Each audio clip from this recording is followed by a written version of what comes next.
দোস্ত আমার বুকে ব্যথা। বস কি পিছু কি আজব, আমি পিছু কেন? তোর হসপিটাল নিতে না? এটা ভালোবাসার ব্যথা দোস্ত। কই যাস? ভয় পাওয়ার কিছু নেই, আমি চোর ডাকাত ছিনতাইকারী কিছুই না। বিশ্বাস করেন, তাকে দেখার পরে আমার বুকে ব্যথা শুরু হয়ে গেছে। তাহলে আপনি ডাক্তার দেখান। আরে বাবা, এই ব্যথার মেডিসিন তো ডাক্তারের কাছে নাই, আপনার কাছে আছে। আরে আরে কি করছেন আপনি? আমি অয়ন, নাম্বারটা সেভ করে দিলাম। আপনার যদি কোনোদিন মনে হয় যে আপনি আমার ব্যথার মেডিসিন দিবেন, তাহলে আমাকে একটা ফোন দেন। আচ্ছা, ফোন দেওয়া লাগবে না, মিস কল দিন, আমি কল ব্যাক করবো।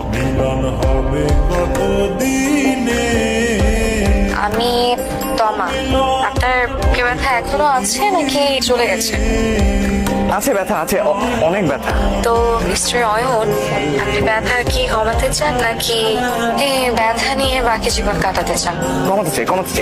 তাহলে আমি একটা অ্যাড্রেস এসএমএস করে দিচ্ছি, 1 ঘন্টা পর এখানে চলে আসবেন। আমি বাড়ি থেকে পালিয়ে আসছি।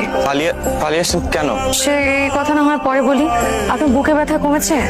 বুকে এক মিনিট, হ্যাঁ আসেন। কোথায় যাচ্ছি? ওঠেন, তারপর বলতেছি, আসেন। আসসালামু আলাইকুম।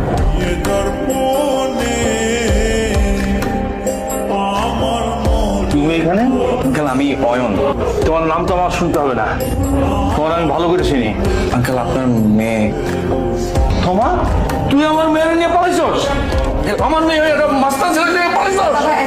মুখ আমি দেখতে চাই না, যা। এই বাড়ির দরজা আজ থেকে তোর জন্য বন্ধ, যা। কথাটা একটু শোনে না, একটা কথা আমি শুনতে চাই না।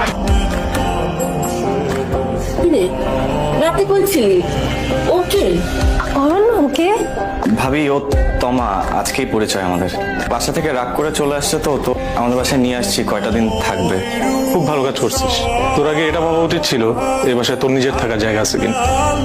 চলো।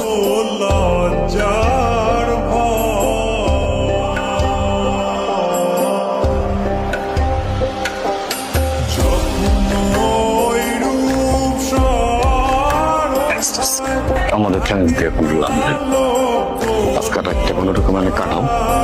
আমি চাই ফজরের নামাজের পর আজান দিব, তুমি তো যাইবা গা বন্ধু।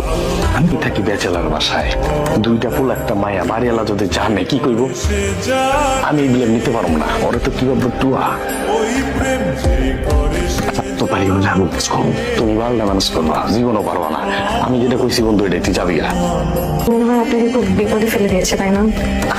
কি বলছেন? কিসের বিপদ? এটা কোনো বিপদই না, আর এটা আমার ফ্রেন্ডের বাসা, আমার বেস্ট ফ্রেন্ড।